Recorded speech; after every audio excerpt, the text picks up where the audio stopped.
especial de madres con Leslie Mota, Mati y Roberto José, sus hijos. Yo siento que fue una etapa que Dios nos regaló para reconstruir lo que se había perdido. Dios me enseñó a través del dolor, transformar ese dolor en el propósito que estoy viviendo hoy. Ese ejemplo inquebrantable de mi madre de creer en ese Dios es lo que ha hecho mi familia diferente.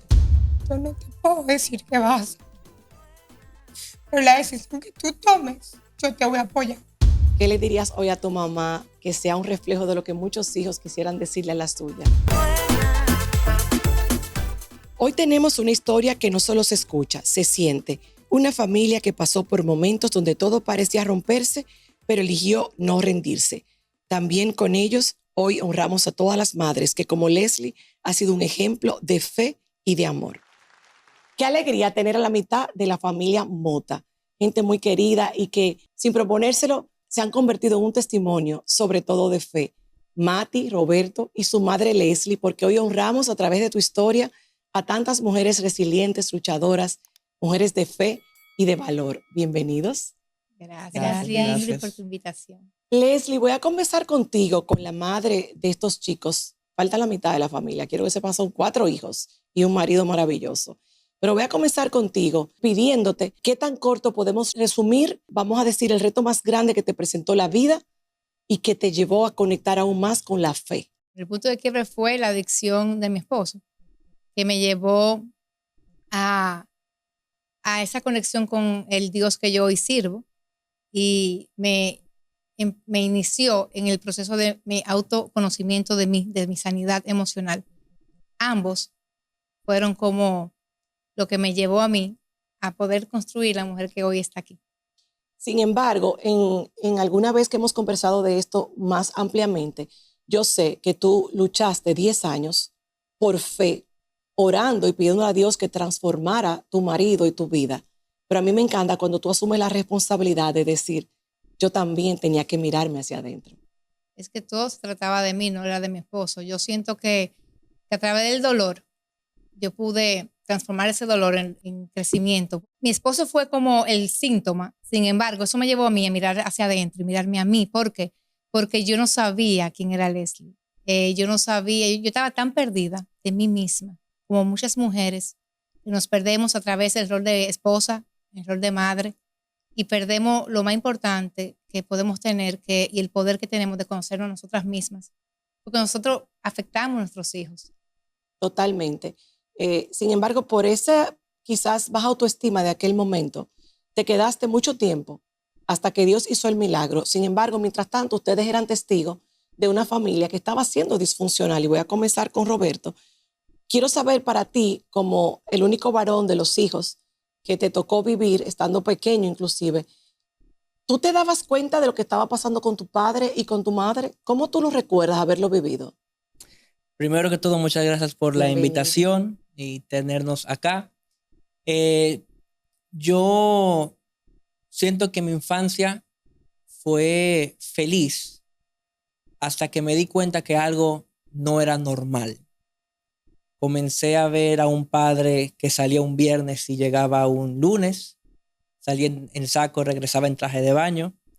Comencé a ver que habían situaciones entre mis padres y hoy en día reconozco un abandono de que no recuerdo a mi papá decirme te amo de pequeño, no recuerdo a un padre tirarse al piso a jugar conmigo. Y hoy puedo ver que es parte de una disfunción, aunque no necesariamente la haya sentido mientras estaba creciendo, pero lo que me concientizó de que algo estaba erróneo o disfuncional en mi familia fue que mi mamá se desahogaba conmigo. Entonces ahí yo me convierto en el marido emocional de mi mamá y más o menos en el padre emocional también de mis hermanas. Wow. Mati, en tu caso, como una de las hembras, es muy diferente la relación de papá con los varones que quizás papá con las hembras, la misma mamá. Para ti, ¿cómo tú percibiste esa etapa difícil del hogar? Con toda honestidad, yo no me recuerdo mucho de los primeros 9 años de mi vida. Lo que sé y con lo que conecto fue cuando mi familia entró en recuperación, que fue cuando nosotros nos mudamos de República Dominicana a Miami. Y en terapia es que yo me empiezo a enterar de todo lo que está pasando. O sea, yo en Santo Domingo ni sabía que mi papá era adicto ni de lo que estaba ocurriendo en mi casa. Sí me recuerdo ya en Miami, o sea, el apego emocional que yo tenía con mi hermano, porque él básicamente, como él dijo, era como nuestro papá y él se creía nuestro papá. Y yo había asumido inconscientemente ser las mamás. Yo soy la mayor de las niñas. Era la mamá de mis dos hermanas pequeñas. Y yo siempre he sido muy maternal y muy de mi casa. Entonces, mientras que mi mamá estaba con la locura de mi papá y la terapia, yo estaba muy atrás de mis hermanas, cocinaba, limpiaba. Mi love language era, si mi mamá salía, mi regalo era que le mantenía, o sea, ella llegaba con la casa completamente arreglada y mis hermanas, por ejemplo, bañadas.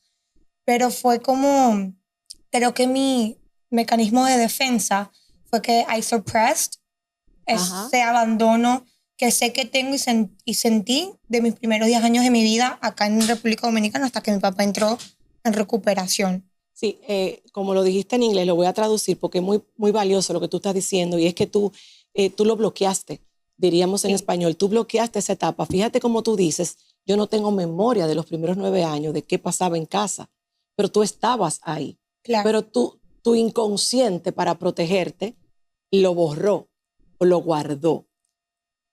Siento que lo borré porque por más terapia que he tomado los últimos 17 años de mi vida, no ha habido manera de yo recordarme. Incluso Wow. si estoy en un grupo chico Un y, grupo chico es terapia de grupo. Ok. y alguien está hablando, sí me puedo identificar y siento el sentimiento de abandono y dolor, pero no tengo una memoria con que linked, o sea, Ajá. no tengo Vincularla. pero sé que lo viví y siento el dolor y a través de ese dolor es que yo he podido sanar, pero no tengo como una foto o memoria de yo poder. Qué interesante, porque esta es la primera vez que veo un caso así, donde la memoria borre, sin embargo el corazón recuerda.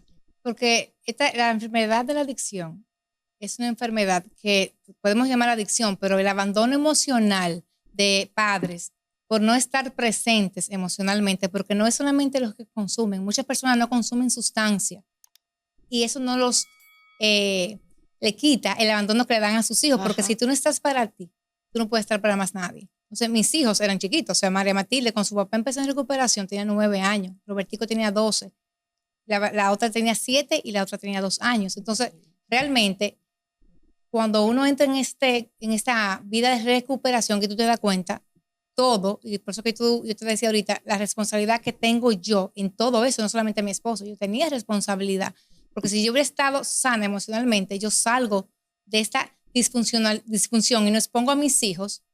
Sin embargo, claro que gracias a Dios, que Dios siempre nuestros errores lo torna para bien, pero yo expuse a mis hijos a escenarios que no les tocaba vivir.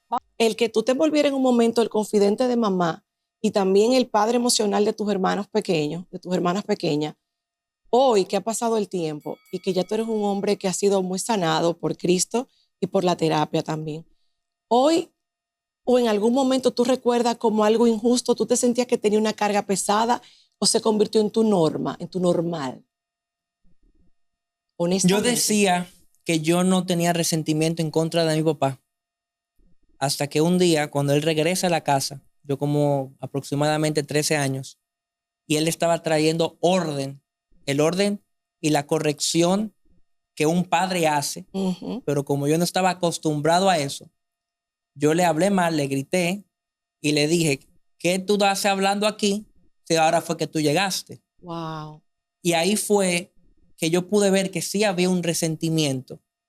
Y luego, eso fue a los 13 años, luego cuando yo entro en un proceso también terapéutico, porque mi papá le regaló a todos sus hijos de 18 años entrarlos al centro que le regresó la vida.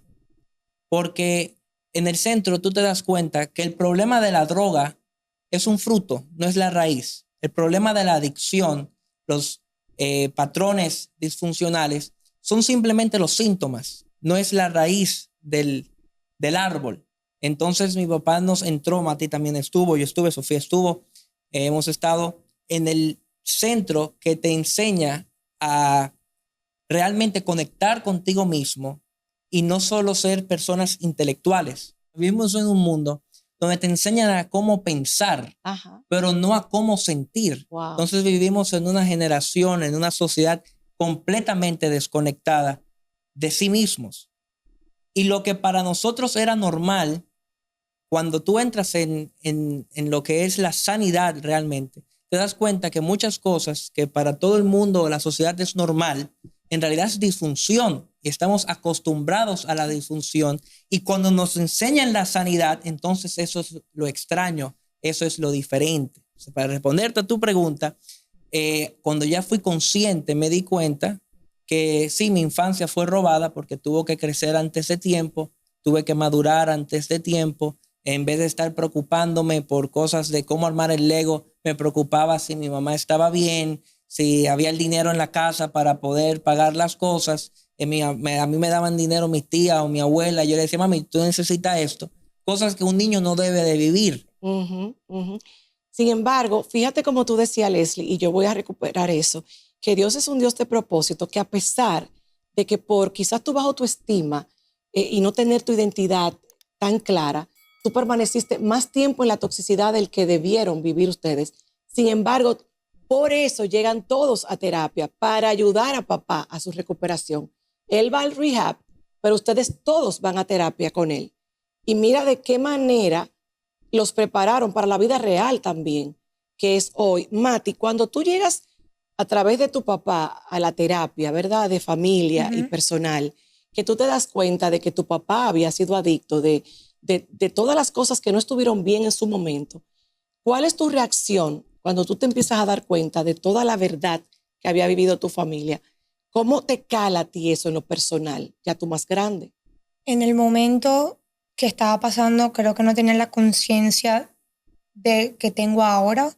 En ese momento siento que es como un niño en Disneyland, que tengo a mi mamá presente, a mi papá presente, a mi familia presente. En ese momento no estaba consciente de verdad de lo que estaba pasando, sino yo veía que yo estaba feliz con mi familia y uno de los mayores regalos que Dios nos ha dado.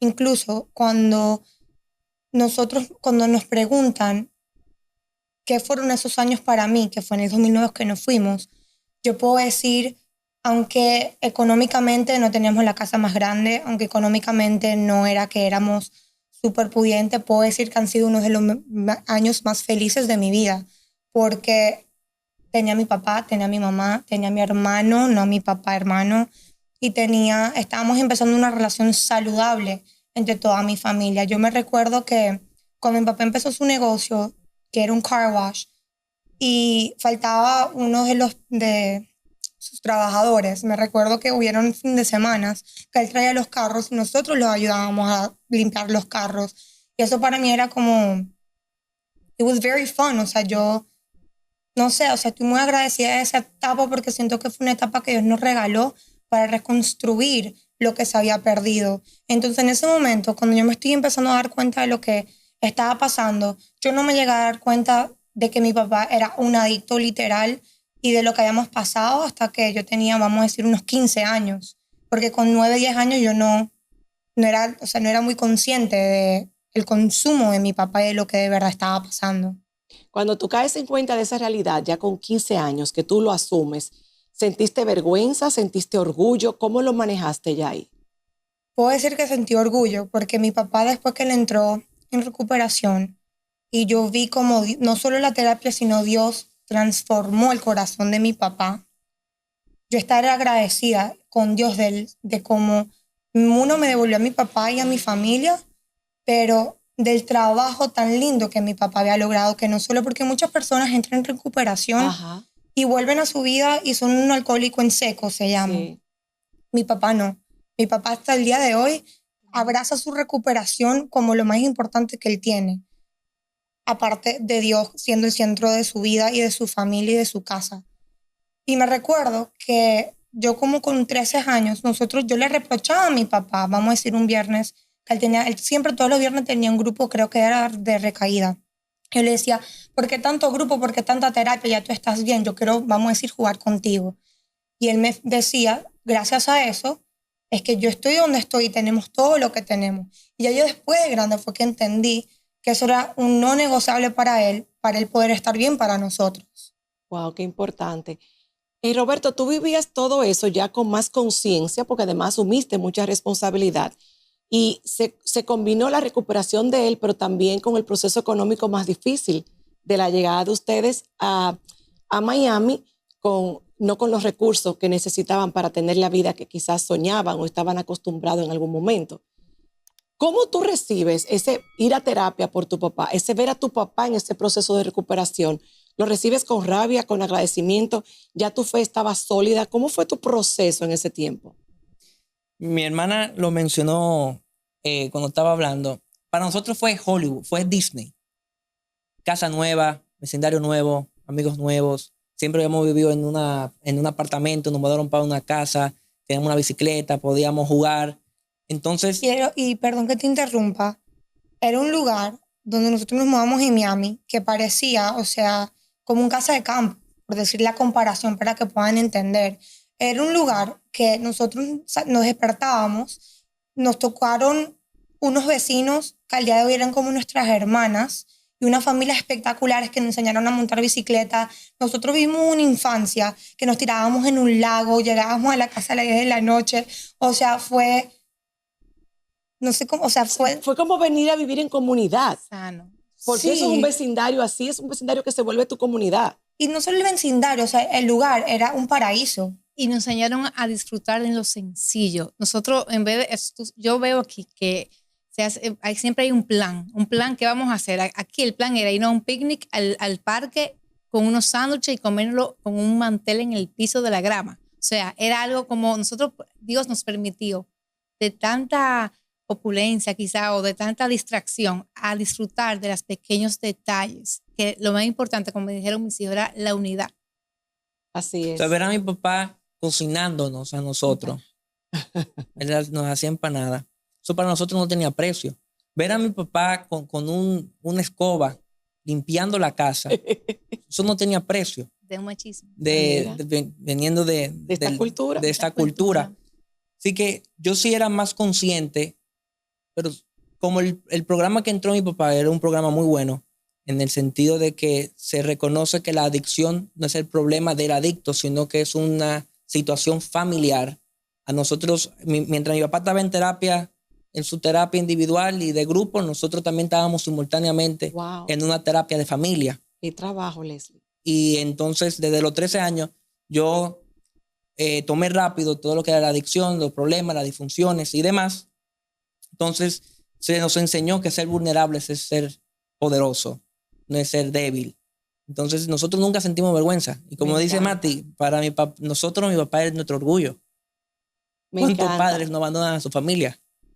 ¿Cuántos padres no tiran la toalla? Es cierto. Y los de nosotros decidieron luchar por nosotros. ¿Cuánto ha pasado ya desde su recuperación? Este año cumplimos 17 años. ¡Wow! Me encantaba ahorita fuera de cámara cuando hablábamos de cómo un dolor tan grande, de repente se dan cuenta que tenía propósito. El propósito de la recuperación de Roberto, mira cómo impactó ahora, incluso de manera positiva, a toda la familia, Leslie. ¿Cómo tú ves ese milagro que tú entendiste que Dios te concedió cuando te trajo un hombre nuevo? Bueno, honestamente Dios me enseñó a través del dolor a aprender, a yo poder transformar ese dolor en el propósito que estoy viviendo hoy. Porque yo pude irme en victimización de que porque a mí y no tomar responsabilidad de la parte mía. Sin embargo, yo he aprendido que en la vida hay dos formas de tú tomar las cosas, pero cuando tú la tomas con propósito de que tengo que aprender en esta lección de vida, todo cambia y eso siempre te va a dar una recompensa. Totalmente. Yo les decía ahorita que yo quería regresar con que cada uno de ustedes le dijera algo, algún consejo a su yo jovencito o adolescente, que eso significa que le puede servir a cualquier persona que esté pasando un proceso de codependencia, de algún tipo de dolor o adicción en la familia. Que no está solo. Que no está solo. Que hay un Dios que se puede sentir lejos, pero en realidad está cerca. Puede ser el Dios del universo que habita en la eternidad, pero que está disponible con un solo clamor. Y lo que me sostuvo a mí desde los 13 años, desde que tengo uso de razón en realidad, es tener esa fe de que hay un Dios que es mi Padre Celestial, que siempre está conmigo. ¿En qué momento tú sientes y qué fue lo que te llevó a tener esa firmeza en tu fe que hoy en día inclusive predicas y tocas a tantos jóvenes, gracias a Dios? Gracias a la adicción de mi padre, mi madre comienza un despertar espiritual. Entonces yo en mi casa había vigilia toda la semana, oración, y nos enseñaron a un Dios vivo, un Dios que tiene boca y habla, tiene ojos y ve, tiene oídos y oye. A los 14 años, yo teniendo el temor de Dios, Dios hizo un llamado a mi vida de que yo no estaba en el mundo porque sabía que era pecado o sabía que no estaba bien, pero tampoco estaba metido 100% en las cosas del reino, en los asuntos del reino de los cielos, hasta que un día Dios tocó mi puerta y yo le dije al Señor, Señor, yo no voy a ser un cristiano mediocre que va a una banca a escuchar una prédica. Si yo me voy a meter en esto de la fe, yo voy a ver tus milagros, tus señales y tus maravillas. Wow. Eso lo dije un 11 de enero y el 29 de enero del mismo mes ya yo estaba predicando en una iglesia. Increíble. ¿Tú piensas que ese toque de fondo con tu papá te llevó hasta ahí? ¿O tú crees que realmente tú tuviste un llamado personal tuyo? El llamado personal, Dios nos llama a todos personalmente. Ahora, Dios nos habla no tan solo de manera audible, o Dios nos habla no tan solo con un mensaje con voz, nos habla a través de circunstancias, a través de situaciones. Y la llamada a todo grito de Dios fue a través de la adicción de mi papá. Porque una fe sin obra es muerta. Mi héroe de la fe, la Biblia en Hebreos 11 están todos los héroes de la fe. Sin embargo, mi héroe de la fe es mi mamá. Mi mamá me enseñó que clama el justo y Jehová los oye. Qué belleza, tu primogénito, quien fue tu sostén cuando no debió serlo. Pero mira el fruto ahí de la obra de Dios. Mati, ¿qué tú le dirías a esa joven que en este momento pueda tener en su familia un caso como el que tuvo la tuya, de una adicción de papá o mamá que los esté destruyendo? Ahora, con todo lo que tú has aprendido a través del ejemplo y la terapia, ¿qué tú le dirías? Yo comparto mucho lo que mi hermano dijo porque tengo la misma respuesta. Siento que nosotros estamos donde estamos y lo que nos sostuvo fue Dios. Como mi hermano dijo, el avivamiento de la fe en mi familia fue mi mamá. Gracias a mi mamá, yo he aprendido a batallar mis batallas de una manera sobrenatural y espiritual. Y siento que sin ese ingrediente no hubiera sido posible lo que fue posible. Wow. Es que no es posible. Vencer la adicción, la adicción es una maldición. Es cierto. Y no importa la cantidad de terapia, la cantidad de profesionales, la pastilla que tú te bebas. Eso funciona, es esencial. Pero el ingrediente, el pegamento, se llama Dios. Sin Dios, nosotros no hubiéramos estado aquí. Yo tengo todas las características para ser un adicto, para repetir la historia de mi papá. Pero hubo una madre que se levantó en oración, que se levantó en pie de guerra por su familia, y hoy te estoy hablando aquí a ti. Ay, Dios mío, gracias, papá Dios, por este testimonio, que yo lo pueda recibir de nuevo ahora de la voz directamente de Roberto y de Mati también, porque yo estoy erizada, porque la verdad es que yo digo que basta con que una gente le llegue la palabra, el testimonio, para que valga la pena, porque para mucha gente es imposible abrazar su vulnerabilidad y atreverse a contarla, pero ustedes entendieron que hay propósito y no pueden callarlo. Y gracias, Mati, que yo sé que para ti es un esfuerzo extra y de verdad, gracias de corazón. Hay algo de lo que casi no se habla y es cómo los procesos de los padres impactan a los hijos. Pero ahora yo voy a pasar a otra parte que yo sé que también fue una prueba como familia y me encanta que ella esté aquí para contar un poquito, que fue cuando Mati sale embarazada adolescente. Y de repente Mati, que he estado oyendo de la palabra y de la fe y de la prédica con el ejemplo de una mamá con unos valores impresionantes, le pasa algo que en algún momento pudo parecer un fracaso. Hoy sabemos que fue de bendición. Pero quiero llegar al momento en que Leslie se entera de que Mati está embarazada? ¿Cómo lo recibes y cómo lo recibe la familia? Mira, honestamente, Dios es tan detallista que un año antes Dios me ministró sobre que mi hija podía quedar embarazada. O sea, Dios me habló que ella iba a quedar embarazada. Y yo hablé con María Matilde. Y su papá habló con María Matilde. Porque Dios a sus íntimos les revela los planes que están ocultos para guardarnos y alertarnos. Yo hablé con Mati y su papá también. Y le hablamos y ella nos habló y dijo, no mami, tranquila. Sin embargo, nosotros acudimos a nuestro terapeuta y el temor que tuvimos, nosotros le dimos a nuestra hija anticonceptivo. Y ciertamente Mati lo tomó.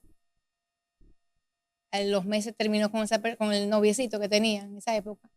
Y me dice, mami, me cae muy mal. Y por su decisión, me dijo, mami, ella es muy delicada del estómago. Ella dejó las pastillas.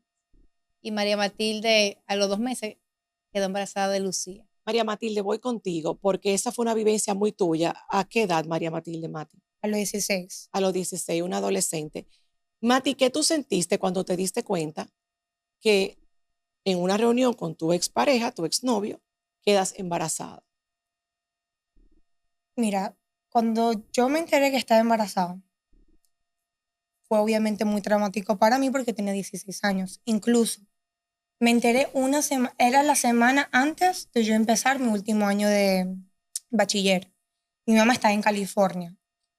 Y yo creo que en ese momento yo tenía más temor de decirle a mi mamá que yo estaba embarazada a yo estar consciente de lo que significaba estar embarazada, que era que yo iba a tener un bebé mío. Yo en ese momento me estaba enfocando en cómo yo le iba a decir a mi mamá y a mi papá de lo que, o sea, de lo que estaba aconteciendo. ¿Cómo tú viviste ese momento? Mi miedo era tan grande que yo, en mi intimidad, de yo esperar que mi mamá, yo estaba haciendo todo lo posible porque yo me quedé con mi abuela materna. Y yo no sabía qué hacer. Yo me sentía muy sola porque, uno, nadie sabía que yo había perdido mi virginidad porque no era algo que yo estaba, como mi casa fue siempre una casa donde yo siempre fue el centro, pero en ese momento era como muy religioso en el sentido de que todos estábamos expected a casarnos vírgenes. Y yo romper o sea, lo que mi mamá esperaba de todos nosotros, yo no sabía qué hacer y nunca se me ocurrió decirle a mi abuela. Mi mamá se entera estando fuera, porque yo me puse muy mal emocional y físicamente. ¿Y se lo dijiste? No, yo me puse muy mal porque terminé en el hospital. Oh, wow. Porque yo llegué al punto que no podía tomar ni agua. O sea, yo creo que todas las emociones, todo. Y yo estaba muy sola, o sea, yo no contaba ni con el apoyo del papá de Lucía, ni mi mamá estaba de viaje y era la única persona que sabía de lo que... Y tenía 16 años. Y tenía 16 años. Sí, era Entonces, mucho. creo que se me hizo más fácil que mi abuela sea la que se lo haya dicho a mi mamá. ¿Tú se lo dijiste a tu abuela primero? No, el médico se lo dijo a mi abuela. Porque yo estaba de viaje, Mi abuela estaba de viaje. Tú estabas Yo vomitando estaba en un mucho. estado muy débil. O sea, yo me recuerdo que mi mamá se fue de viaje un lunes y ya el miércoles yo estaba interna en el hospital poniéndome suero porque no, o sea, yo no podía ni sostener agua, como dije. ¿Cómo reaccionó tu abuela? Ella no me dijo nada. Yo al otro día a mí me despertó mi mamá, obviamente llorando. Yo no sabía, o sea, ni qué decir. Yo estaba en un momento de shock. Pero yo creo que como reaccionaron mis papás no es la normalidad, ni mi familia. Porque yo no sé si fue que ellos me dieron tan mal emocionalmente, o sea, yo estaba en el piso, que ellos desde el principio acogieron un apoyo hacia mí. Se montaron en un avión, o sea, creo que al mismo día, al otro día, y me sentaron y me dijeron, lo que tú decidas aquí, o sea, yo te voy a apoyar. Que un miedo mío era, o sea, de como dije, vengo de una casa súper religiosa, mi miedo era que ellos se enteraran antes de antes de yo saber qué yo quería hacer con mi vida. Porque como dije, o sea, yo estaba empezando mi último año de bachiller, yo en ese momento sentía que mi mundo se estaba destruyendo, de que era el final de mi vida. Claro. Y yo, como te dije, o sea, yo me encontré con contra la pared. Y también tú tienes voces que te decían que si tú tenías ese bebé... Esa es otra cosa. O sea, yo siempre he sido contra el aborto por lo que me ha inculcado mi mamá, Claro. pero en ese momento, o sea, lo primero que me dijeron fue, tú tienes que abortar, o todavía no es una vida. Lo que Todas tienes las son mentiras que el Satanás inventa. O sea, yo me recuerdo que el otro día mi tía me llevó, me hicieron un ultrasonido y yo escuché el corazón. Pero incluso todo el mundo, o sea, decía, no, tú todavía no es una vida, Todo el mundo te vas que a no somos destruir, nosotros. No, te vas a nosotros destruir no. tu vida. Incluso muchas de esas personas diciendo eran familiares míos, pero no de mi núcleo. Mi Claro, núcleo, cuando digo, es claro. mis papás y mi hermano, que eran los que estaban conscientes de lo que estaba pasando. Y me recuerdo que en el baño, mi hermano me dijo, yo no te puedo decir qué vas a hacer, pero la decisión que tú tomes, yo te voy a apoyar. Que era mi miedo. Yo nunca pensé en abortar, pero el miedo de yo tomar una decisión incorrecta me comía. Incluso ya yo decía, ya todo el mundo sabe. Si yo hubiera decidido hacer lo que, de no tener a la bebé, ya lo saben, entonces voy a defraudar todavía más. Wow, qué difícil. Porque mi familia, como dije, nosotros protegemos la vida, nosotros somos pro-life. Pero cuando mi hermano me dijo eso, él es una persona muy importante para mí, yo de todos mis hermanos soy más cercana a él. Cuando él me dijo eso fue un clic en mi cabeza y ahí yo tomé la decisión y dije, tengo a mi familia, tengo a mi hermano y tengo a Dios, no necesito más nada. Y ahí yo tomé la decisión, creo que era un 17 o 20 de agosto, antes de yo empezar el colegio, de yo tener a mi bebé. Incluso esos meses siguientes, él me cuenta que yo entré en una depresión que yo no me recuerdo. Al yo sentirme, yo pasé un embarazo con muchos malestares, o sea, mucho, o sea, yo no podía comer nada porque todo lo vomitaba. Yo me recuerdo que yo iba al colegio, siempre fui muy buena estudiante, o sea, en high school, llegaba, me acostaba, me dormía, comía, me volvía a dormir, como que un ciclo que hasta que él no me lo dijo es porque yo tuve a Lucía, yo no me hice lo mismo que hice cuando era pequeña, Ajá. lo reprimí. Pero puedo decir hoy en día que algo que yo pensé que iba a ser el final de mi vida fue lo más grande que me pasó y fue el instrumento, como estábamos diciendo, que Dios utilizó para volver a reconectarme con Él y sacarme en el hoyo donde yo estaba y traerme a la luz. Y por eso mi hija se llama Lucía, porque fue la luz que Dios utilizó en un momento muy oscuro de mi vida para sacarme de ahí, enseñarme que lo que es dolor en nuestra vida, Dios lo utiliza como un instrumento de bendición. Amén, qué belleza. Qué belleza que estemos honrando la maternidad con este tema, que es difícil, todavía sigue siendo muy tabú, pero no debería serlo, porque es algo que pasa para bien o para mal, y ya vemos que al final es como tiene que ser, no pudo ser de otra manera. Pasa muchísimo, muchísimo. Y qué decisión que puede ser dolorosa y difícil de tan solo pensar en la opción del aborto, el eterno debate que para nosotros es inconcebible, pero que humanamente podemos entender que te llegue a la mente o te lo lleven a tu mente. Que incluso en ese momento, o sea, yo rotundamente, no sé si se dice así, Rotundamente. era muy, muy, muy muy en contra en las aborciones. Pero yo no voy a mentir, cuando yo estuve ahí, que me encuentro con una pared y me dicen no lo tenga, de este lado también me dicen no lo tenga. Y yo tenía 16 años sin saber lo que, o sea, de verdad, yo me sentí muy sola y después me sentí muy culpable. No porque nunca dije que lo iba a hacer, pero inconscientemente el pensamiento pasa por la cabeza. Y yo me recuerdo que yo me sentía embarazada, muy culpable de que por pensarlo un segundo, o sea, ¿cómo yo pude pensar eso en un segundo?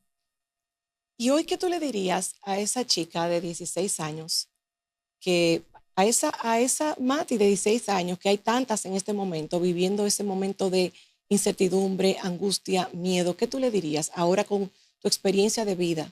Que no es el final, que tu vida no será destrozada, que sí, es muy difícil vivir y enfrentar todas las voces, el que te juzguen, la vergüenza, pero al final es tu vida, es tu camino. Y un bebé no significa arruinar tu vida. Es la mayor bendición de lo que te pueda pasar. Lo que yo he vivido al yo tener a Lucía, la manera que yo me he podido conectar con Dios y vivir ese tren espiritual que mi mamá me enseñó, ha sido lo mejor que me ha podido pasar. Y Dios, cuando uno decide, porque pasan cosas, sea adicción, sea un bebé, sea un accidente, lo importante es qué tú vas a hacer con esa situación que estás enfrentando. ¿Te vas a quedar ahí como víctima o te vas a levantar y vas a seguir tu vida? Gracias, Mati, por este testimonio tan importante, de verdad, porque es el pan nuestro de cada día, incluso en nuestros países latinos, como el nuestro también. Leslie, con todo tu crecimiento espiritual y emocional, ¿qué tú hubieses hecho distinto cuando pasó lo de Mati? Yo busqué inmediatamente cuál era la lección de yo aprender, como yo te digo, porque yo no entendía. Gracias a Dios yo he aprendido a no tener que entender a Dios, sino a confiar en Dios. Pero como meses anterior, yo tuve esa revelación del posible que ella podía quedar embarazada. Fue como una preparación para para este evento. Y a la misma vez ver cuál era mi parte, que yo tenía que aprender. Y era que yo era muy religiosa. Yo creía que mi imagen de familia tenía que ser una familia perfecta. Y Dios me estaba enseñando a ver cómo una familia de Dios atravesaba una situación así, para ser ejemplo. Porque como dijo mi hija, muchas personas cercanas a nosotros nos invitó a que mi hija abortara y a nosotros como papá nos decían, ¿cómo ustedes van a dejar que su hija se dañe en su vida? Y creo que fue como la lección más poderosa que yo pude primero ver que mi rigidez, cómo pudo afectar a mi hija, porque mi hija, gracias a Dios que tiene esa fe y esa convicción en Dios, pero ella pudo haber tomado una decisión que pudo afectarla hasta morirse, tomando una decisión por miedo a defraudarme a mí. ¿Quién soy yo? Quizás ahora tú le dirías a ella que con Lucía, por ejemplo, no fuera tan dura, que Es que no, quizás... es que yo he aprendido que esto es espiritualidad, no religiosidad. Exacto, Yo qué tengo que, hermoso. a mí me importa lo que diga Dios de mí, no lo que digan los demás. Eso fue un gran cambio de pensamiento. Totalmente. Eso, yo creo que eso fue algo grande para mí, para mi esposo. Y te voy a decir algo, Ingrid. Cuando mi hija dijo que cuando nosotros llegamos, que tuvimos una posición de que aquí estamos, fue que yo me tranqué 2 días a llorarle a Dios. Y yo le decía, dame fuerza que yo me voy a morir, porque fuera mi hija, era mi niña. O sea, cada vez que yo veía que mi hija le crecía la barriga, yo lloraba antes de verla, porque yo sabía con lo que, no por mí, sino por lo que ella iba a tener que enfrentar. En la misma iglesia, yo le decía, ¿tú estás lista, mi amor? Que vamos para la iglesia y te van a mirar raro. No me recuerdo de ese día. ¿Te acuerdas? Porque era una realidad. Cuando la barriguita Claro. empezó a salir, yo decía, Mati, estamos aquí, yo estoy contigo aquí. Y tú estás con nosotros. Y no importa que te miren raro, mija, porque tú eres una valiente, tú estás haciendo lo que tienes que hacer, que es pro vida. Pero tú sabes, son muchas emociones. Eso no lo hace fácil para familias conservadoras como nosotros en el fondo. Yo sé que eso no lo hace fácil. Sin embargo, Mati, tanto miedo que tú tenías, y sabemos por qué, sin embargo, ¿cómo te abrazó tu familia?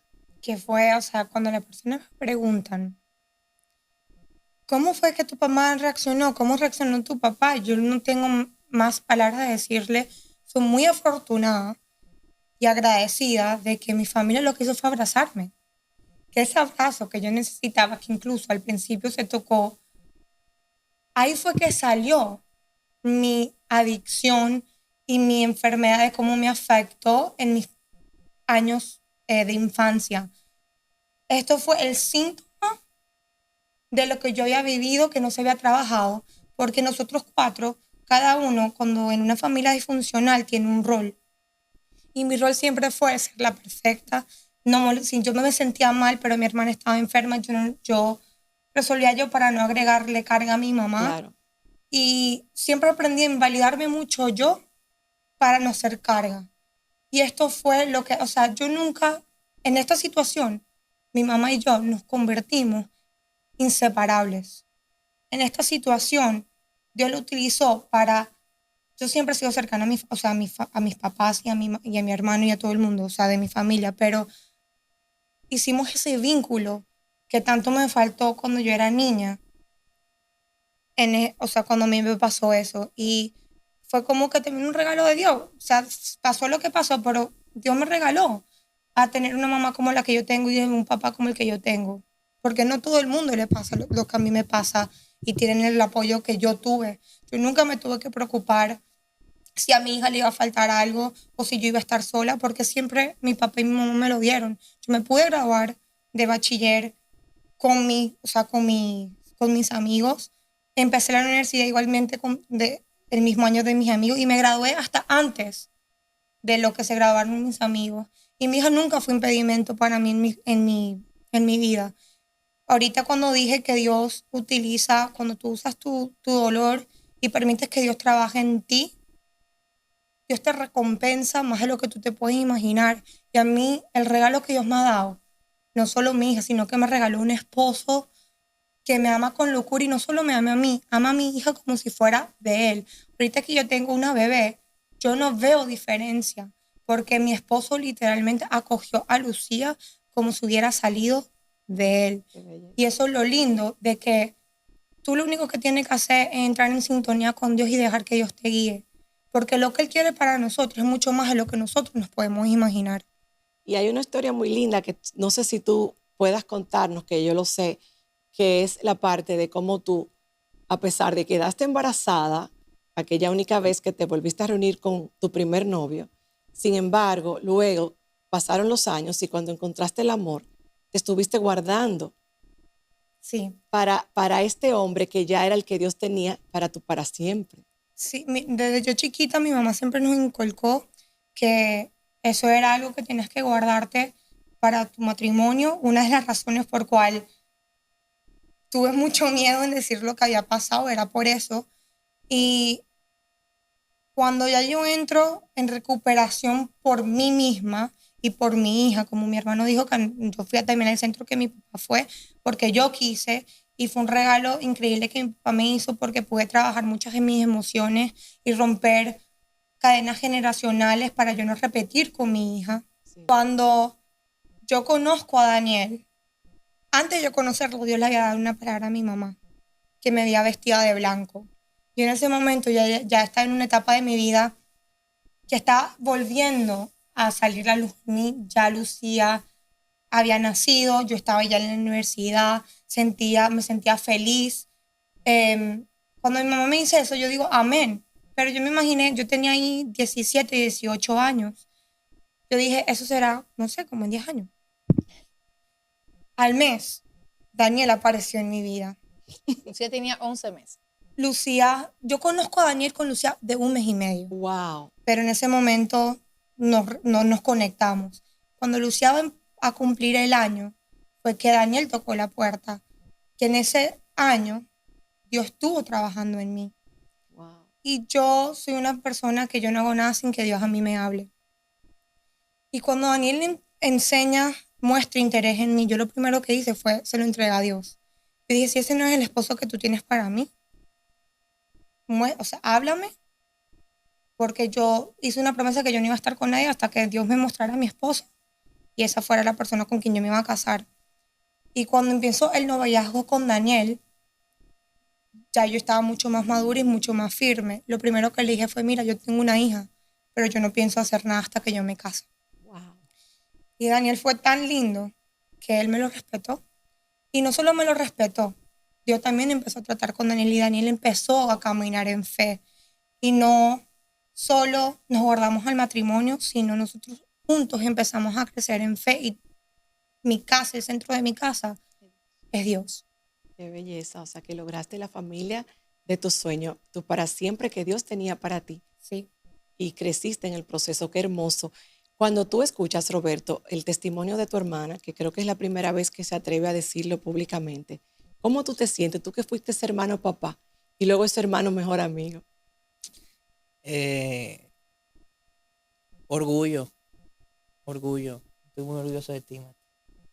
Porque una vez más, nosotros como familia no tomamos el camino fácil, sino el camino de valientes. Y en el caso de mi hermana, ella eligió el camino para valientes. No el fácil, no el más rápido, sino el difícil. Ajá. Y escucharla hablar a ella, además del orgullo tremendo que siento, me viene mucho mi pensamiento, vale la pena creer en Dios. Vale la pena entregarle tu vida a Dios, porque lo que parece el fin, Dios lo torna para que sea un nuevo capítulo en tu vida para él llevarse la gloria. ¿Quién de ustedes decidió iniciar el ministerio que hoy tienen juntos como familia? Mi mamá. Mi mamá comenzó un grupo de oración, después yo Bueno, yo inicié un grupo y después yo contaba con Roberto José. un grupo de mujeres y Roberto José. Y Roberto José. Roberto, ¿qué se siente un muchacho joven en la plenitud de su vida todavía? Pues ministrar la palabra literalmente.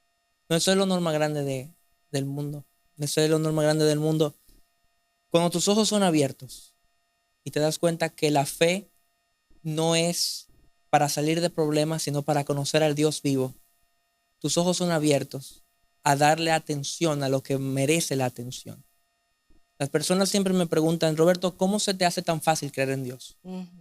Y yo les respondo, porque mi fe no está basada en una necesidad, sino en una amistad. Wow. Y eso es lo que hace la diferencia. Yo sé el Dios que anda conmigo, porque yo soy amigo de mi Dios. Cuando les llega la duda humana de nuestra vulnerabilidad de ser humano, ¿cómo se sostienen, cómo reafirman esa fe cuando es puesta a prueba como seres humanos que somos? La duda no manejada puede causar mucho daño, pero la duda en la presencia de Dios, a los pies de tu maestro y de tu Señor, se torna en un inicio de una conversación que te enseñará la enseñanza de aquello que estás viviendo. Ustedes los dos y los tres, porque he hablado mucho con Leslie fuera de este momento, tienen la convicción de algo que a mí me da mucha envidia de la buena, si es que se puede decir así, que es que ustedes sienten la voz de Dios, sienten cuando Dios les habla, le ministra una palabra, algo que deben hacer o algo que, no sé, ¿cómo se siente? Voy a empezar con Leslie, escuchar a Dios. ¿Cómo sabemos cuándo es la voz de Dios y no el ego? Dios se relaciona con cada uno de la forma, por tu personalidad, por ejemplo, y porque Dios es un Dios de detalle, y realmente a mí el Señor me habla a través del Espíritu, y yo siento su voz dentro de mí, y ya yo lo sé identificar, cuando es Él o cuando es mi cabecita o mi pensamiento que viene por ahí. Eso mismo. En el caso tuyo, Roberto. La Biblia dice en el libro de Job, de una y dos maneras Dios habla, pero el hombre no entiende. Entonces nuestra oración no es Dios háblame. Nuestra oración es Señor, permítame escucharte. Y eso se logra, o una de las maneras que se logra, porque Dios es muy detallista contigo. La manera que Dios me habla a mí quizás no te habla a ti, la manera que le habla a mi mamá no me habla a mí, porque Dios es muy grande para encajarlo a una forma. Claro. Y ahí es que muchos se equivocan de pensar que Dios solamente se revela a los otros como se revela a mí. Entonces, en esa individualidad que Dios tiene, uno de los primeros pasos es callar todas las voces internas y llegar a tener esa quietud, porque es en la quietud donde muchas veces la voz de Dios sale a la luz. Andamos tan rápido que no nos detenemos para escuchar lo que Él puede decir. Bien dice el salmista, estad quietos y conoced que yo soy Dios. Es en esa quietud, en esa paz, en esa tranquilidad, en ese silbo apacible, donde tú puedes tomar conciencia y escuchar la voz de Dios. Si yo te pregunto hoy, ¿cuál es tu propósito en este mundo? ¿Ya lo descubriste? Mi propósito de este mundo es que cuando me miren a mí, lo vean a Él. Mati, yo quisiera aprovechar para despedirnos de una manera distinta. Yo quisiera que tú le dijeras algo a tu mami, porque estamos honrando a las madres, a ti y a ella en este caso. Pero ahora que ha pasado todo y que estás en un momento tan lindo a nivel familiar, ¿qué le quisiera decir a tu mamá? ¿Qué quieres agradecerle o reconocerle? Que le agradezco a mi mamá, la mujer que ella es, porque si mi mamá no hubiera decidido luchar por su familia como ella lo hizo, y no estoy hablando de luchar de recuperar a su esposo y vivir la vida como muchos lo hacen, sino recuperar a su familia, a sus hijos, y enseñarme a mí lo más importante de la vida, que es tener una relación con Dios, yo no fuera quien soy yo hoy. Y gracias, mami, por nunca rendirte. Gracias por siempre apoyarme y gracias por enseñarme lo que es el amor incondicional. Qué linda, gracias, Mati. Cuando la escuchas hablar así, ¿qué sientes en tu corazón? Gratitud, y realmente Mati me supera como mamá. Yo me siento tan agradecida de la mujer que tú te has convertido. O sea, Mati es una mamá tan presente para sus hijos, para sus 2 hijas, que son mis 2 tesoros. Y realmente yo estoy súper orgullosa de ti, de la mujer que tú eres, de la mamá que tú eres y de esa fe tan hermosa que tú tienes del Señor. O sea, yo me siento honrada de ser tu mamá. Qué Te bella. amo. Roberto, y para terminar con el caballero de esta escena tan hermosa, ¿qué le dirías hoy a tu mamá que sea un reflejo de lo que muchos hijos quisieran decirle a la suya? Que te amo y como dijo Mati, gracias. Gracias por enseñarnos a vivir diferentes. Si hoy mi familia es diferente, la primera que lo impulsó fuiste tú. En establecer el orden, y el orden es Dios primero, luego lo que la ciencia puede traer, la terapia, pero sobre todo es Dios. Sobre todo es Dios. Y ese ejemplo inquebrantable de mi madre, de creer en ese Dios todopoderoso, sobrenatural y cercano, es lo que ha hecho a mi familia diferente. Y también, como estamos en el mes de la madre, también a mi hermana, que soy sumamente orgulloso. Así que a mi izquierda y a mi derecha estoy con mujeres de gran admiración, de gran fe, y que están haciendo el mundo un poquito mejor. Ay, qué lindo. Gracias, Roberto. Yo quiero un aplauso para esta familia tan linda. Gracias por abrir su corazón. Una vez más, Leslie, permitirme que tus hijos también pues nos den su testimonio de fe, de lucha y de vida. Gracias de corazón. Este momento ya queda, o esta linda conversación queda para ti en YouTube, en Mujeres al Borde RD, para que nos comentes y la compartas con quien la pueda necesitar. Si la quieres escuchar, también está en nuestro podcast de Mujeres al Borde RD. Y bueno, la próxima semana estrenaremos otro capítulo, y con esto quiero aprovechar para felicitar a todas las madres valiosas que están llenando a sus hijos de amor por sobre todas las cosas y mostrándole cómo cultivar la fe. Gracias.